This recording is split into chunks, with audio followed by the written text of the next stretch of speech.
Flowers have been in the walk-in cooler for a little while. What's going to happen next? We're going to process the flowers. So typically, this would have already been done in the field. A lot of flower farmers do it that way, but it's a lot cooler in here than it is in the field most of the time. So that's good for us and good for the flowers. So that's why we do it in here. So if you're doing it in the field, you would only want to strip maybe the bottom two nodes, I would say, just enough so that there's no foliage in the water. But for design work, you're going to come up a little bit higher. Probably leave just a couple leaves at the top. So as you process these, you're doing all one type of flower at one time, and then you're dividing them up into colors or shades of colors. Like, how discriminatory are you on the division there? We're pretty strict about it, so we like to color block everything just so that we know, how much pink do we have, how much purple do we have, that way we can recipe create for our bouquets. And when it's pink, is pink generally all the same shade of pink, or is there a lighter pink, a darker pink? Yeah, so if you're going to market, no, pink is pink. But when you're doing wedding work, there is absolutely an infinite number of different descriptions.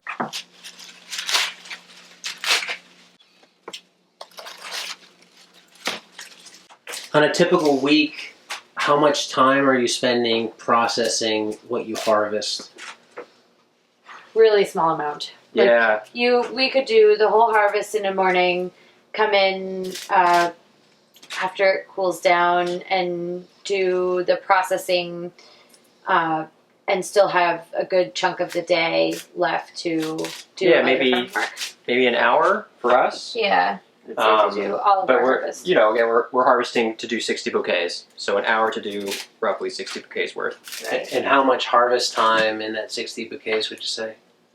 3 to 4 hours. So you're maybe 3 hours in the field and then an hour processing what took 3 hours to harvest? Yep. Yeah. So it's kind of the opposite of veg, where veg can kind of be harvested relatively quickly, and then you got a lot of time washing and bagging. Yeah, a lot less processing time versus veg, for sure. There's no washing, no drying, no bagging. I mean, if you're selling, another way would be to just sell bunches of straight flowers. So you could go to the market and only sell, a grower's bunch of lisianthus or, 10 stems of 5 stems of dahlias. We've seen people whatever. do that. Yeah. Yeah. So in that case, you cut this in the field, you take off this bottom foliage, and then you hold it, by the stem, get your bunch, right? And then you just wrap it with a rubber band. I mean, you have more than this, but you would just do your wrap, stick it in the cooler, or in the bucket, in the cooler, and then bring it to Yep. So really, your only post-harvest infrastructure you need is a walk-in cooler. Yep. Or a cool room. And these tables are pretty important, like height-wise and especially if you're going to arrange, having them all centerpieces and weddings and stuff. Yeah. Near your. You could do this with tables. I mean, if you're just going to market, I would just suggest getting. If you're not handy, you could just get those plastic tables at like Lowe's or Home Depot. But for wedding work, you need mirrors and you need the height and a lot of storage for all the equipment and everything. So once they're processed, they go back in the water and then back in the cooler. Yep. While you process the other stuff for harvest, then they all come back out. Yeah, well, if we're going to do the bouquets all at once, like if we had processed them and then we were going to do the bouquets right away, we wouldn't have to put them back in the cooler. Yeah, but we usually do it on separate days. So we would harvest and process one day and then bouquet making the next day. But we would do all of one type of flower at once. So we would have 10 buckets of zinnias that we would process all the zinnias, then put them all back in the, in the cooler. And it's kind of just our space too. We would take out all of our foliage and process all of that and then put that all back. So we can't really accommodate much more than so many buckets on the floor. So we're going to lay these out on the table in an order, starting with the foliage. And you'll see in a second that we'll create the arrangement starting with that and then moving into the filler and then the blooms. We should clean this up. Yep, yep. So at this point, you have a bouquet in mind of what that will look like, and you're placing everything out Yep. based on that. Yep, it's a formula, it's a recipe.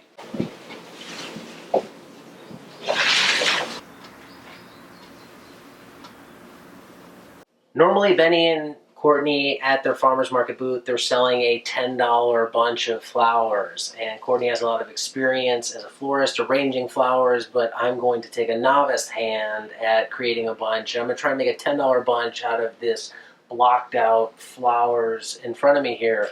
So you have your filler here, which is more of your greenery, and then the flowers themselves. I'm going to work my way down the line, make up what I think looks like a decent bunch, and then we'll have her critique it and see what it looks like. Then we'll have her make some bunches using her skills and all the professionalism that she has. And we'll compare the bunches to hopefully give you guys out there an idea of what you need to be doing and looking for when you make a bunch for your market booth.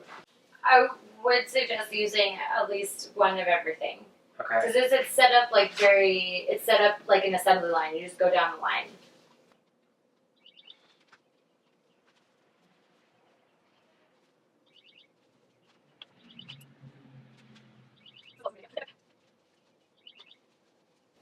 See, I think what I struggle with here when I'm making this is, like, my mind is telling me just make a ring, like you have some stuff at the center and then you're outlining it, and then I'm thinking, okay, from the top, if you just keep putting new stuff on the outside, you're going to get this circle banding. Yeah. So I'm trying to balance while I'm doing this, thinking, okay, where is stuff around the bunch, where is stuff through the bunch? But then I also run into struggle, like I see a sunflower like this, and I see these bunches, and I'm like, well, does this go together? Yeah. So, I mean, you mean for color-wise? For just color-wise or look-wise, I don't know. Yeah. Like my aesthetic, like when I see a shade of like pinks to purples, Mhm. to me, like I want to stay in that range. And when I Yeah. add yellow into it, it's kind of like, oh, I don't know about that. We do often do that. We usually don't mix like warm and cool colors, but sometimes it's kind of nice to add that like pop of, brightness to kind of attract a customer's eye. You're definitely on the right track when you're saying that you want to make layers. That's the idea. So you're kind of framing the greenery right now. But if I were to give you another word of advice, I'd definitely add another one. Add another ring. Yeah. So this is too small. For what we would do, yeah. For too yeah, small. we'd Okay. add, So you're on the right pace where you have like starting with the greenery, line it with the blooms, then you do just another layer of like 2-3 Green stems of and then greenery, blooms? and then line it with the blooms. Okay, Yeah. so this is where I would have cut it off. So now I'm going to go back through. And we usually get to about 30 stems. That's generally our count. Okay. Are you actually counting when you're doing it? No, but on average. You just kind of know. I just have a feel of what, how, like, like the girth. right, exactly, in my, like, what it feels like in your hand.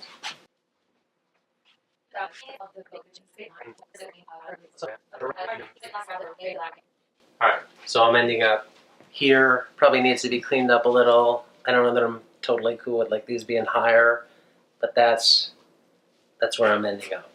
Yeah, great job. Thoughts on that? Mhm. Yeah, so I would have balanced it out on this side with some more of these, or maybe just doing less on the side and adding, like 1 or 2 more. But honestly, to the customer that's walking up at the farmer's market, they're not going to nitpick at it like that. They're going to look at this and say like, wow, this is beautiful. This is what I want in my house. Right. For a week. The fundamentals, I'm thinking, hearing what you're saying, is you're trying to mix stuff around so it's interdispersed. It's kind of homogeneous. Correct. And you don't want like too many of the like zinnias or one flower in one place, because then it just creates kind of a splotch. Your eye just focuses on a bunch of Correct. red or whatever there. You want your eye to kind of move throughout the whole bouquet. And these cosmos sticking out is actually a trick, or definitely a tool that a lot of florists use, just to create movement and height differences. You want things to kind of push and pull in and out of an arrangement. So that was a good choice, and I often use these to kind of stick out. Now, how far do you go on the color extreme? Like, I was saying I was nervous on the sunflower. Like, my thoughts are, one, it's huge Mhm. relative to a lot of the other flowers in here. It's also a different shape. You have that big brown center with the yellow, and I think it's going to sit differently, just the way the stem is in these. And then you have a yellow with a lot of like pink, purple tones. Yeah. That's okay? Yeah, I think that would be okay. I mean, you have the, this yellow centers of the cosmos, and you also have some yellow in your zinnias. So, adding this like one large pop of yellow, I don't think would be, a poor choice, especially when you're going to market. Yeah. And the fact that they're, this is a relatively smaller, since they're branching types, this is smaller than what they would normally be, but I usually put them just on the outside. So, maybe two, like one right here and one on the other side. So 2 total for a bunch this size. Mm-hmm. And then Benny, you were saying there's about 30 stems total of everything, filler and flowers in a bunch you create. And then this is what you guys would sell for $10 at the market, and then make money on it with your time invested and then the cost to grow these. And how many of these do you sell a weekend about? 40 was our first market, and, Yep. and second we did 46. So, I mean, and I think it's going to continue to go up from there. Yeah, so we'll probably get to the point, I hope this year, where we're selling at least on average 50 per market. So now that I've made a bunch, we'll have Courtney go through, make a bunch, and I'll get footage of her putting it together, and we'll see what hers looks like.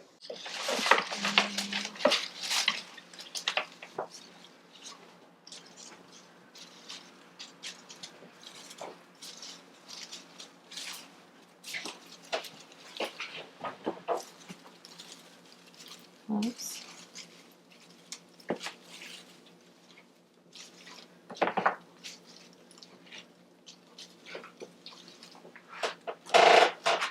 So you're just adding one of each going down the line. Yeah, well, 2 or 3. Yeah. Or at least one thing out of each stack, which Correct. you've arranged the stacks based upon what you're going for at the end. Like Benny said, it's a recipe. Right, yep. And then So you, this is one recipe, what's sitting on the table. Right. And then you just rotate the bunch in your hand as you go around. Correct.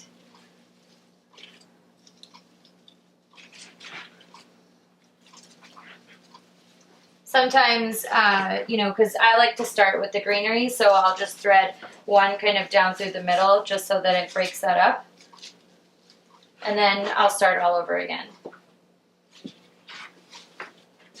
Add a little bit more green.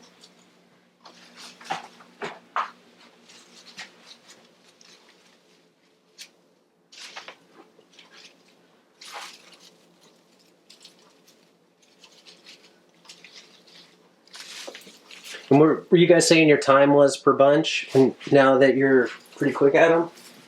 So starting out, we can do them in about, I would say, 2 minutes. But then towards the middle, they're kind of take maybe like 4 to 5 minutes, and then we get tired and want to clean up, so we go back to about doing them in 2 minutes. So our average is about 4 minutes. Yeah, overall. yeah. Oops.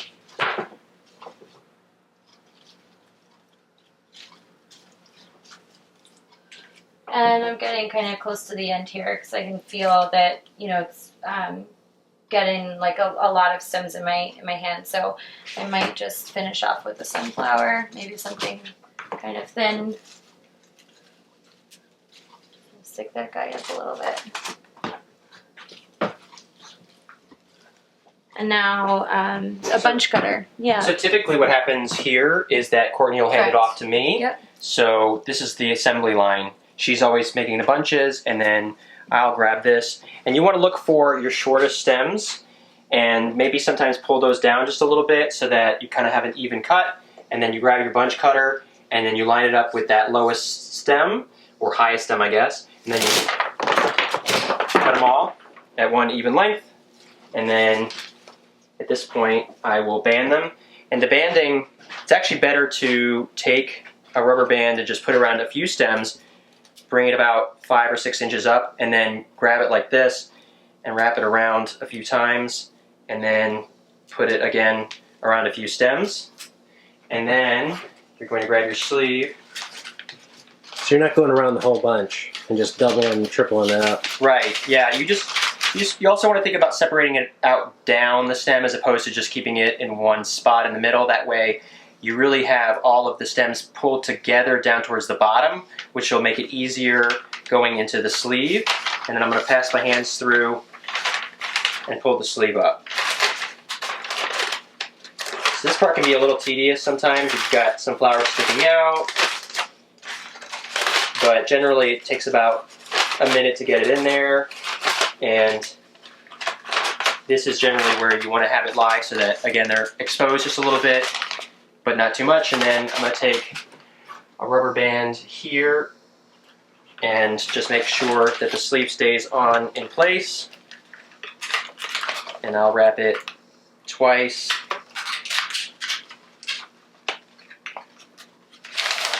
And that's it, you got a market bouquet. So this is just a craft paper sleeve, floral sleeve, and we prefer it over plastic. Plastic kind of insulates heat a lot more when you're sitting 4 hours at a market, and it's also more expensive. So, you know, our customers don't really care what it's wrapped in. You know, we like to put the paper just underneath the top of the bouquet so they can kind of see the colors and see what's in it. The only thing we don't like about these, this line in particular, is that, you know, they're a little too long for us. So we've been, you know, kind of just bunching them at the top or at the bottom here, wrapping this with a band to kind of keep it all together. And then, you know, they don't see it until they've actually pulled it out. So once it's in the bucket, you can't really see this kind of mess. You only really see our brand and the flowers. But so we'll get shorter sleeves. Yeah, soon. we'll get shorter sleeves once we go through these. And those are stamped, not pre-printed. Correct. Yep. We had a custom stamp made for $20 and got an ink pad, and we just go through, you know, before making the bouquets and just stamp each one. And I think it's important to point out that you really want to do this wrapping prior to market. Mm-hmm. We found that people just want to grab them and go, and to wrap the bouquet at market is fairly time consuming when a person just wants to hand you their money and walk away with their bouquet, and you're like, no, wait, and then they have to spend another 2 or 3 minutes, and then they're holding up the line. So you can just pre-wrap these. The only trick is making sure that the bottoms of them aren't sitting in the water, so they don't get wet and start to, you know, the water will then move up the paper. And then the other thing that's important to think about is where Courtney has positioned the top of this. So you still want to have the pop of color to catch the attention of the customer, because you could easily put the sleeve like all the way up around the flowers, thinking that maybe you're trying to protect them or something. But the reality is you still want to have the flowers exposed. So this position right here where the flowers are up while still being mostly protected is really key. When I'm thinking, just looking at it too, I mean, the one advantage of that over another color, I think it gives you, or like a clear, is it gives you a nice clean look. And it's a nice bland color for the color of the flowers to go against. Yeah. And it has a very market feel. You know, I think people at the farmer's market want to see something natural looking as opposed to the plastic. Right. For sure. What do you think are the minimum number of flowers you want to make a bouquet with? And can you do one type of flower? Yes, you absolutely can just bunch one type of flower, depending on the flower. So something like celosia, if you're growing the larger crusted varieties, you'd probably want to put maybe 5 to 7 in a bunch. For things like, you know, cosmos, you'd want to, you know, do what's called a grower's bunch. So you would have, you know, more than 10 stems, but kind of filling out, you know, your hand and what you can hold, and then bunching that. A lot of people enjoy buying just straight flower bunches. Our customer base doesn't necessarily go for that first. So, you know, if we don't have a lot to make 60 bouquets, we will supplement that with straight, you know, single flower bouquets. But, you know, we found that they would prefer to buy an arrangement. So what's kind of your sweet spot for total number of flowers and total number of fillers when you're making bunches? So I do, I guess I do kind of a 60-40 mix. A lot of times it's, well, I guess it would be 60% blooms, right? And 40% filler. Yeah. Yep. So I do, we kind of go around in a layer. So we do starting with some foliage and, building the blooms around that, and then going another ring of foliage and filler, and then another ring of blooms, and kind of finishing it off there. Usually about 30 stems go in our bunches, but that's a lot. So, there are growers that do small, mini style arrangements, and they sell those for $10. And, that's what their, market demands. And, if they're competing in a larger space, you might want to sell these larger arrangements for 25 and do something smaller for 10.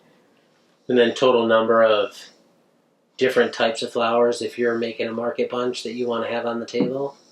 Say that one more time, sorry. Like what's the least number of different types of flowers like you kind of want? Like you have 1, 2, 3, 4 shades there. I mean, is that small? Do you want to be working with more?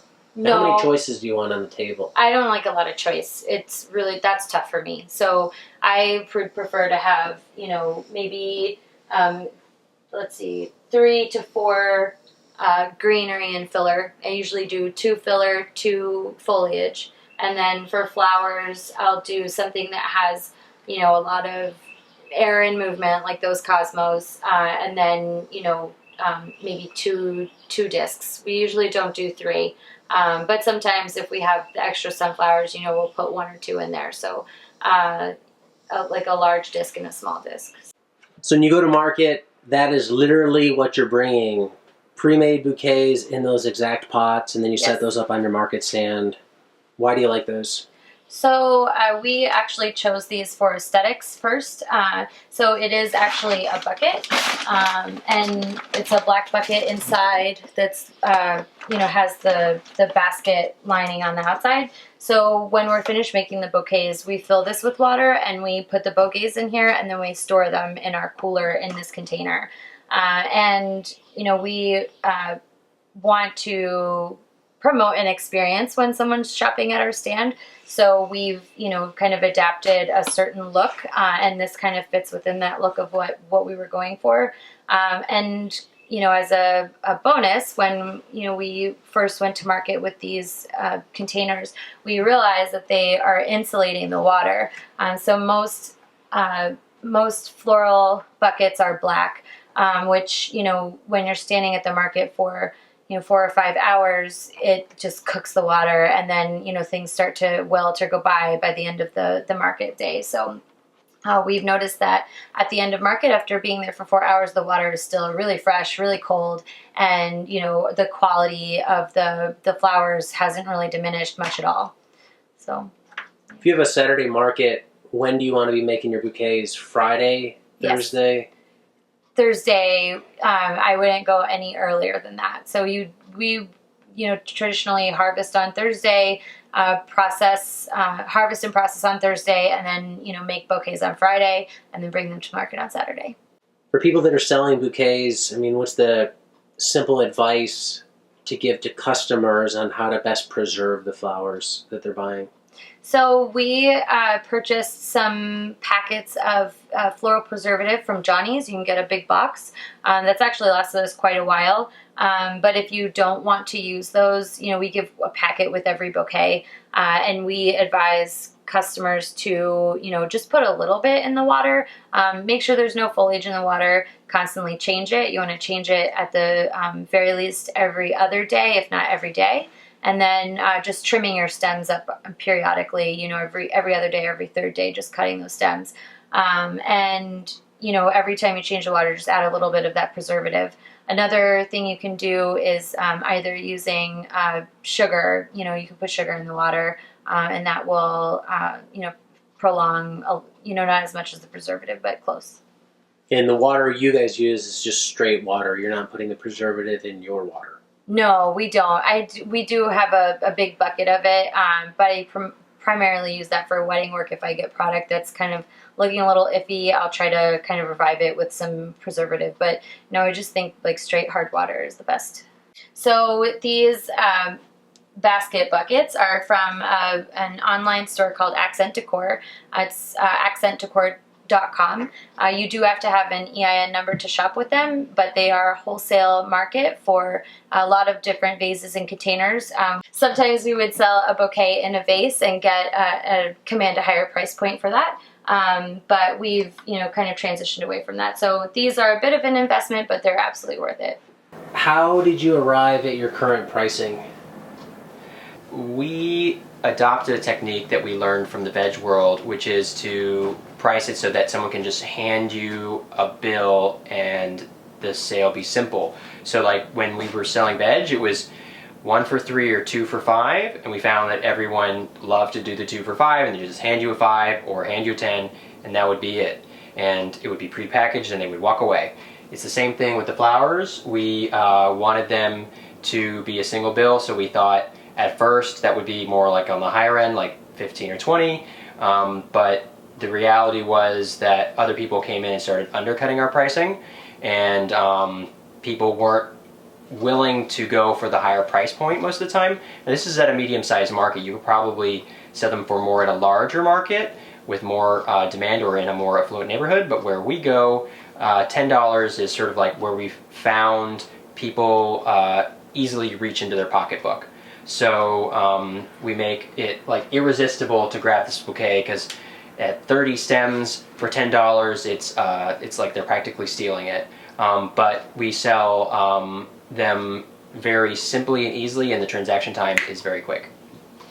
And we also, wanted to have a price point where we would get repeat customers. So we want people to be coming back on a weekly basis. So, at $20, that's, flowers is an impulse purchase. It's not something that you need to have it's certainly not on a weekly basis. So if they're priced at $20, that's kind of harder to part with, when you think about that weekly or even monthly, it's kind of becomes a larger expense. So at this price point, we see people on a repeat basis, on a regular basis, they're coming back, to buy more flowers every week. So yeah.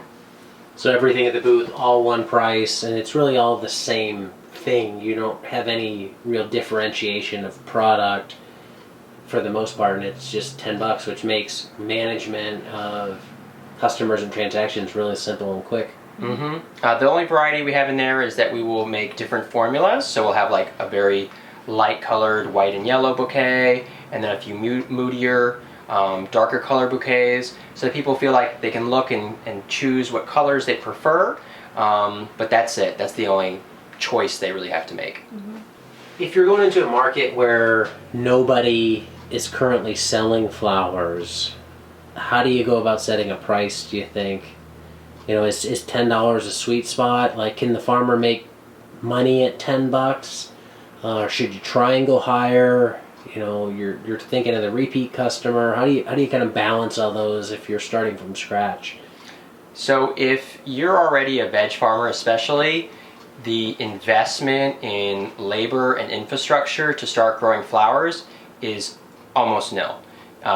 You just have to buy the seeds, and that's about it. So yes, you have to dedicate some spots to it, and you have to harvest them, but all of the post-harvest processing, the only thing you'd have to invest in is maybe like a bunch cutter, and even then you could just use some shears. The investment is very, very low, and so you grow 4 to 6 varieties and some very easy to grow flowers, and those flowers produce over a long season. They'll produce for 1 and sometimes even 2 months at a time, so you don't have to go and replant them a whole lot.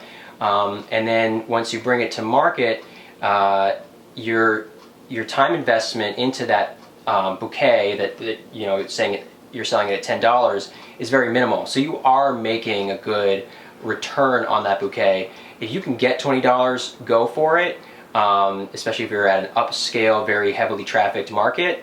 But honestly, when you think about how much you're getting per transaction at a market, the average is usually lower than $10. So I've seen a few times that the average in the nation is like number 1 tomatoes, that's the most lucrative crop, but the second one is flowers. And so if you think about that, $10 for one item, that's a high price point at a farmer's market. And so if you can sell just 20 of those, there you go, $200.